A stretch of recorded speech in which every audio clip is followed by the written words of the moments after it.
У тебя объединенная кухня с гостиной. Смотри, что можно сделать.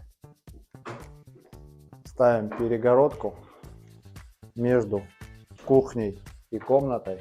Запахи не будет пропускать, звуки не будет пропускать. Будет красивое стекло прозрачное. И когда хозяйка готовит на кухне, она может в стекло смотреть, как дети тут играют. Будет обалденно красиво, плюс все створки одновременно открываются и закрываются.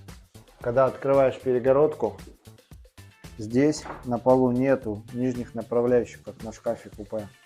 Спокойно ходишь босиком, ничем не заденешь.